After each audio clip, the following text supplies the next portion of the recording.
Today's lesson is called Summertime in Russia, Day 1. Hi everyone, my name is Jeff. I'm Roger, and in today's program, we're going to Russia. It's a huge country in Asia and in Europe as well, Eurasia. And, of course, Russia, to a lot of people, is a cold place. It's got Siberia. Nobody wants to go there. And the Russians are nothing but bad drivers and horrible drunks drinking vodka all the time. But no, there's more to Russia, and it's worthwhile to go there, especially during the summer. And, hey, it's June now, so summer is coming. It's time to make your travel plans for Russia. Yeah, Roger's joking there. There's more to Russia than just vodka. There's also caviar, and that's that, right? Wrong again. We're just telling jokes. Russia is an amazing place, and today we'll be talking about summertime in Russia. Yes, when people think about Russia, very often they think about the Russian winter. The Russian winter is unbelievably harsh and cold and nasty. The Russian winter single-handedly defeated Hitler and the Nazis and also Napoleon Bonaparte. Yeah, just the winter alone, the Russian soldiers just waited for all of these soldiers that were invading Russia to drop like flies when the Russian winter finally rolled in. But yes, today we're not talking about winter. We're not talking about the Russian winter at all. No, no, no. We're talking about summertime in Russia. Yes, folks, there's more than one season in Russia, even though many of us do believe Russia to be a perpetually cold and dreary place. No, no, no. There is summer in Russia, and it's awesome, and we'll be talking about that today and the day after today. How about that? All right, folks, with that, it's time for us to take a break, but don't go away. We'll be right back after this. Summertime in Russia. To many, Russia evokes images of snowy landscapes and icy waters. This June, however, it's in the spotlight as the host of the 2018 World Cup. So, what better time is there to take a closer look at this magnificent land? 大家好，今天第一个单字我们看到的是 landscape， 这个字当作名词，代表路上的风景、景色的意思。例如The photographer has taken amazing photos of landscapes around the world. 这位摄影师拍出许多令人惊艳的世界各地风景照。接下来我们看到的单字是 magnificent. 这个字当作形容词，它有壮丽的、宏伟的意思。所以我们可以说 Our hotel room has a magnificent view of the ocean and mountain. 我们饭店的房间可以看到壮丽的海景和山景。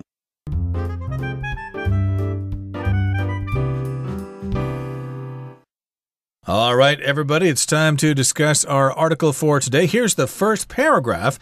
To many people, Russia evokes images of snowy landscapes and icy waters. So in this particular sentence, we've got two vocabulary words we'd like to talk about.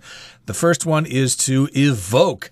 That's a verb. It just means it brings something to mind. It makes you think about this thing. What images are evoked when you think of Danshui? Well, I think of the sunset there, the view of Guanyin-shan, etc. Those are the images that are evoked when somebody mentions Danshui. But here, if you talk about Russia, if somebody says, hey, what do you think about when you think about Russia? Well, Russia evokes or makes me think about images of snowy landscapes, especially in Siberia there. My goodness, Russia has winter all year round. At least that's what some people think. And if you talk about different kinds of scenery, maybe of the Volga River or of the mountains there, those are all different landscapes, different kinds of views you can have of a particular area. There you go. When we use the word landscape, we're talking about land. Yeah, the features of the land around you, or the features of the earth in some place, especially the features of the earth in some place that can be viewed or experienced or seen. And yes, we're not taking a look at the entirety of planet Earth today. We're focusing on Russia, but Russia, guys, is huge. It's not as big as planet Earth, but Russia itself is the largest single country in the world. How about that? And yes, Russia is cold, so when people think of Russia, They think of snowy landscapes, icy waters, and stuff like that. When people think about Russia, these things come to mind. That's what the verb evoke means, by the way. To evoke something is to bring something to mind or to bring forth such and such a response. Indeed. So yes, those are things that we think about if someone mentions the word Russia. And this June, however, it's in the spotlight as the host of the 2018 World Cup. I know people here in Taiwan are not great fans of soccer or football, but in any case, the World Cup takes place every 4 years. The last one was in Brazil. And this time around, of course, the World Cup tournament is taking place in Russia. We've got this phrase here, it's in the spotlight, which means it's getting the most attention. A spotlight, of course, is a very bright light, especially in performances, stage performances, when you have a soloist coming onto the stage to sing a song or maybe play a violin solo or something like that. There will be a bright light on that person, the spotlight. So that means that's the thing that you're going to pay attention to. Everyone's attention is going to be focused on Russia this summer, especially throughout the rest of the world. Not so much here in Taiwan because, as I said, you're not big fans of soccer, and most Americans are probably not going to be watching it either, but the rest of the world is going to be paying close attention because this is a big athletic event. There you go. Russia is in the spotlight, but we're not being literal, folks. This is a figurative phrase. Very simply, if you, let's say, are in the spotlight, you are the center of people's attention, or you are the focus of some group's attention. And I guess that's pretty much all there is to it. So let's go ahead and move on. Now, our first paragraph ends with a question. It asks, so, what better time is there to take a closer look at this magnificent land? And yes, Russia most definitely is a magnificent land. Remember, it is the largest country on planet Earth, but that's not all. Russia is just super, super great. It's super magnificent. By the way, the word magnificent, yes, it means great, super, amazing, wonderful, fantastic, impressive. I think you guys get the idea. I get the idea, certainly. And let's move on now to the next part of our lesson. We'll listen to it first. A trip to Russia best includes a visit to the capital, Moscow, whose architecture never fails to impress. Much of this architecture is located in and around the Kremlin, a stunning and historic complex that also serves as the official residence of the Russian president. Within, you'll find the Armory Chamber, a treasure house displaying thousands of unique pieces, medieval towers, and cathedrals with golden cupolas that sparkle in the sun. Step outside and take a walk around Red Square, where much of Russian history unfolded. There, you'll also see St. Basil's Cathedral with its onion-shaped domes and bright colors. 第二部分我们看到的单字是 architecture。这个字当作名词，代表建筑、建筑学或是建筑风格的意思。例如 I love the architecture in Rome. All those old buildings are beautiful and so interesting. 我喜欢罗马的建筑风格，所有古老的建筑物都很美丽、有趣。接下来我们看到的单字是 stunning。这个字当作形容词，它有令人惊讶、震惊或是令人印象深刻的意思。例如，这部电影有着一些令人印象深刻、富有特效的场景。英文可以这么说 ：The movie had some stunning scenes that were filled with special effects. 再来，我们看到的单字是 medieval。这个字当作形容词，代表中世纪的意思。所以我们可以说 I toured a beautiful medieval castle when I went to France last year. 去年去法国时，我参观了一栋美丽的中世纪城堡。接下来我们看到的单字是 cathedral。这个字当作名词，代表大教堂、主教座堂的意思。例如 Every Sunday, the people of the city prayed in the cathedral. 市民们每周日都会在这座大教堂里祈祷。接下来我们看到的单字是 dome。这个字当作名词，它有圆顶、穹顶的意思。例如，我们可以从饭店的窗户看到有名大教堂的圆顶。英文可以这么说 We could see the dome of the famous cathedral from the hotel window.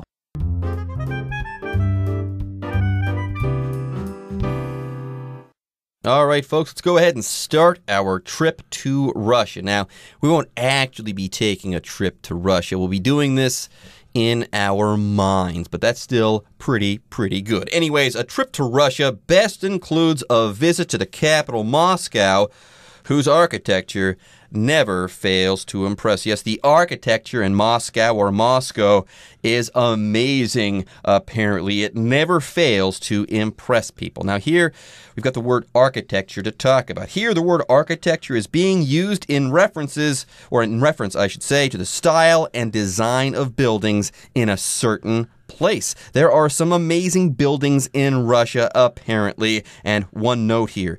Architecture is also the science of buildings and the science of designing buildings, but we're not using the word architecture in this way in this sentence. Right, and remember, this word is not used to describe the individual buildings, but the general feeling and style of those buildings themselves. I like the architecture of Paris, for example, not the individual buildings we're referring to here. We're referring to the general architecture of Paris, and it's true here of Moscow. The architecture there never fails to impress. If you go there and look at the buildings, ooh, you're going to be thinking, this is wonderful. This is such a great place. Why haven't I come here earlier?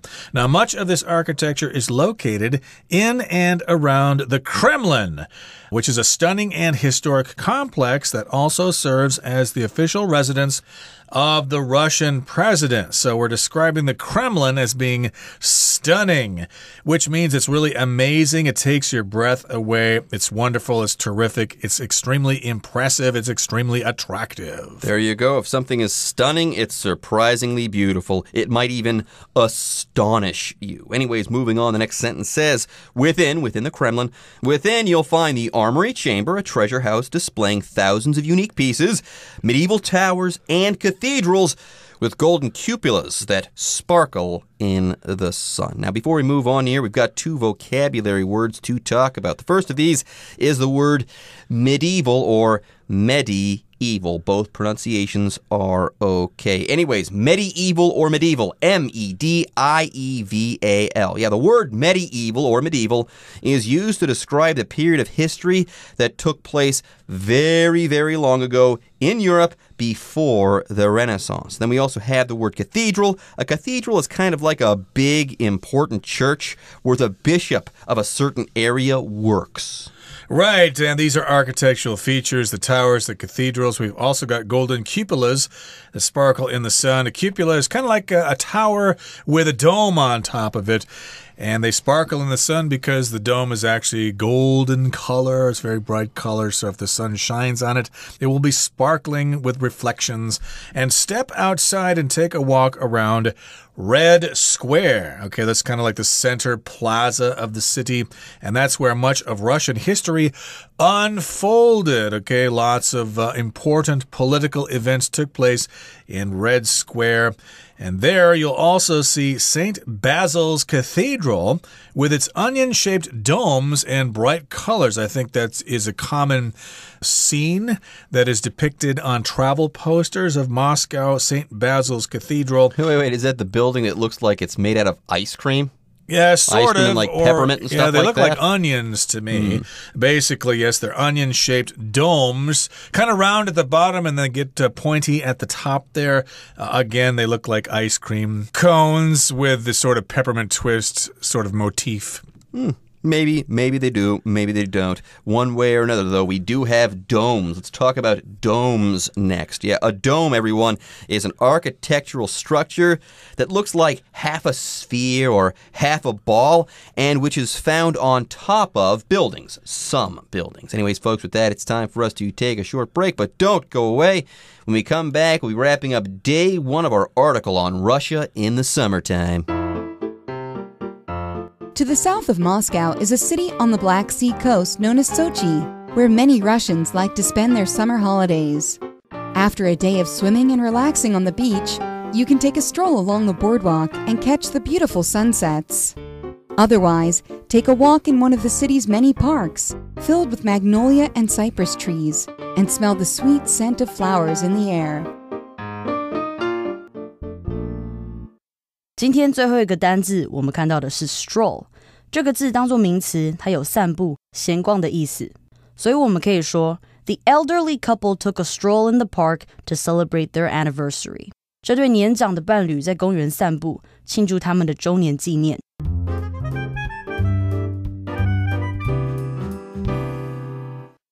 Okay, so you're probably going to have a great time in Moscow, checking out those buildings, checking out the architecture there, having food, talking to the people and stuff like that. Well, maybe you're tired of the city, so you'll leave the city and you'll go south of Moscow. So to the south of Moscow is a city on the Black Sea coast known as Sochi, where many Russians like to spend their summer holidays. Sochi was famous, of course, 4 years ago in 2014 as the site of the Winter Olympics then. I think the Russians got most of the medals back then, although some people think they cheated by using performance-enhancing drugs and stuff like that. But that's not the subject of today. Sochi still is a fine place to go to, even though the Olympics are long over with. Lots of Russians head down there to spend their summer holidays. So I guess Sochi is kind of like a resort town. There you go. You can go there, you can swim, and you can spend your summertime like a hot-shot Russian, one of these hot-shot Russians who like to spend their summer holidays there in Sochi. It sounds like a resort town to me. Anyways, after a day of swimming and relaxing on the beach, you can take a stroll along the boardwalk and catch the beautiful sunsets to be had in Sochi.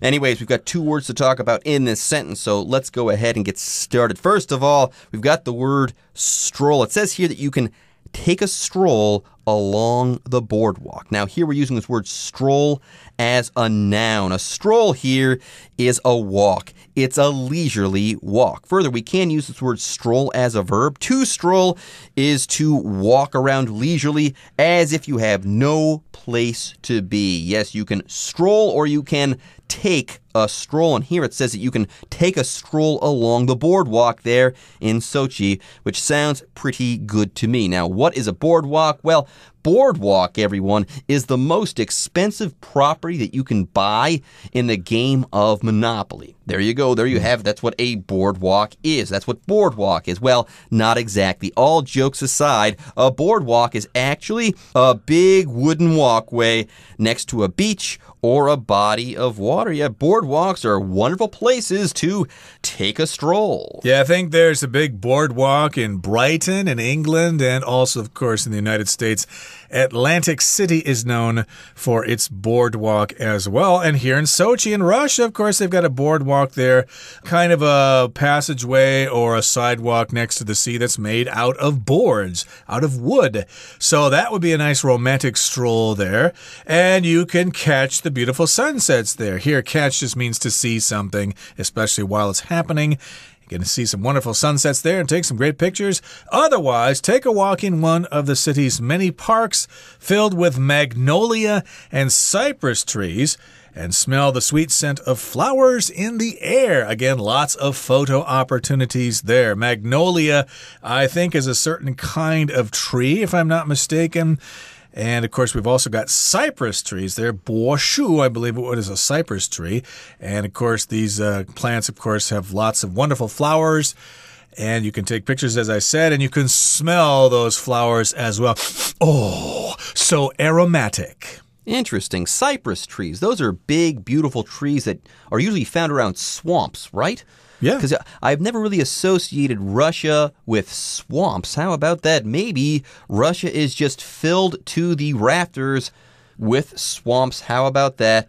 I guess it's true. You learn something new every day. Anyways, it's enough about cypress trees. There are also magnolia trees. Now, magnolia trees are ornamental trees that produce big, beautiful pink flowers. I believe that cypress, the timbers from cypress, have a lot of usage, or a lot of uses, I should say. Magnolias, not so much. I've never heard of anyone chopping down a magnolia tree in order to use that wood. I believe, for the most part, that people grow these magnolia trees because they're very beautiful and they produce these very beautiful flowers. And that's why we call magnolia trees ornamental trees. Mulan-shu in Chinese, magnolia. So these are some kinds of trees and plants that you can experience when you travel to Russia, and you can smell those wonderful flowers there, especially in the resort city of Sochi on the Black Sea there.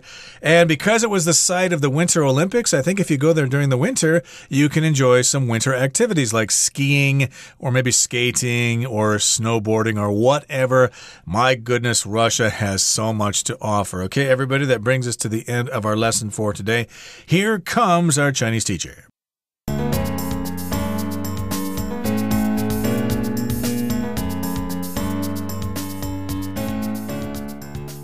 各位同学大家好，我是 Hanny。 我们来看今天的文法重点。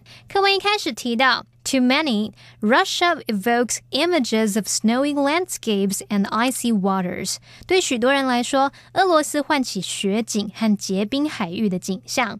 那句子里面的补充单字 evoke 它是动词，它表示唤起啊、引起，常常用来表达唤起某个记忆或者是印象等等。那么 evoke 它的字首 e有向外或是由内向外的语义，那么 voke 这个部分表示叫喊，所以字面上的意思是向外呼喊。那这个字呢，在以前多多少少它带有一点招魂啊，或者是呼唤亡灵的语义。那同学们应该就很容易联想 evoke 它有唤起或是引起的意思。好，其实 voke 这个字根呢，有时候会拼作 voc， 它跟叫喊或是说话有关系。这边就顺便帮同学们补充几个有相同字根的单字。第一个是 provoke 它的字首 pro 有在什么什么之前的意思。那么 voke 是叫喊，当有人站在前方在那边叫喊啊，或者是呛虾，这就带有挑衅的意味，你就可以联想到 provoke 它有挑衅、煽动或者是激怒、激起的意思。好，第二个 revoke 它的字首 re 有往回的意思。那么 voke 表示说话，虽然我们说过的话没有办法收回，可是同学们可以试着联想，你想要让已经说出的话失效，那就表示你要去撤销或者是取消。 revoke 它就有撤回、撤销或是取消的语义。好，第三个 convoke 它的字首 con 表示一起，那么 voke 表示叫喊或是召唤，当你要叫大家一起过来，那就可以联想到 convoke 它有召集的意思。好，第四个是 advocate advocate 它的字首 ad 表示朝向，那么字根 voc 就跟 voke 一样，它表示说话。至于 ate 它可以当名词字尾或者是动词字尾，同学们就可以联想一下，对着大众发言的人就是要去大力提倡某件事的人。那么 advocate 它当名词就表示提倡者或者是拥护者，那它当作动词是念作 advocate 就表示拥护或是提倡或是主张。好，接着读到课文第三部分的第一句。To the south of Moscow is a city on the Black Sea coast known as Sochi, where many Russians like to spend their summer holidays.黑海海岸有一个称为索契的城市，它位在莫斯科南方。那很多俄国人夏天的时候就会到那边去度假。这个句子看起来有点复杂，那同学们你可以拿笔出来标记一下。To the south of Moscow 是地方副词片语，那么 is 是动词。A city on the Black Sea coast known as Sochi 它是主词。那注意一下 known as Sochi 它是由形容词子句 which is known as Sochi 简化而来的分词片语。那至于后方的 where many Russians 什么什么什么到结尾的 holidays， 这就是用 where 引导非限定用法的关系子句来补充说明索契这个城市。那其实这整个句子的结构非常简单，它就只是地方副词片语加动词加主词，只是后面再接的那个主词修饰语很长而已。当我们要强调地方副词或是地方副词片语，或者是主词的修饰语很长的时候，你就可以把地方副词或地方副词片语移到句首，然后再把后方的主词跟动词倒装。那特别注意的是，如果你的主词是代名词，就不需要倒装了。举例来说 On the bottom shelf of the bookcase lay a pile of magazines。 书柜的最底层它放了一堆杂志。再看个例句 Here she comes with the food， 她带着食物来这里。那这个例句里面的主词是代名词 she， 所以就不用倒装了。那以上是今天的重点整理，我们来回顾今天的单字吧。 Landscape The Australian landscape ranges from deserts to snow-covered mountains. Magnificent. This magnificent house has 8 rooms and a huge swimming pool. Architecture. The city's architecture is mostly modern, but a few older buildings still remain. Stunning. The band gave a stunning performance for their final concert. Medieval. Dozens of medieval texts can be accessed on the British Library's website. Cathedral. Westminster Abbey is one of the most famous cathedrals in the world. Dome. The dome of the building is made of marble. Stroll. Do you want to go for a stroll through the park after dinner? Okay, everyone. With that, today's article is now complete. But, as always, we sure hope that you guys have enjoyed reading along with us. Anyways, I'm Jeff. I am Roger. See you next time.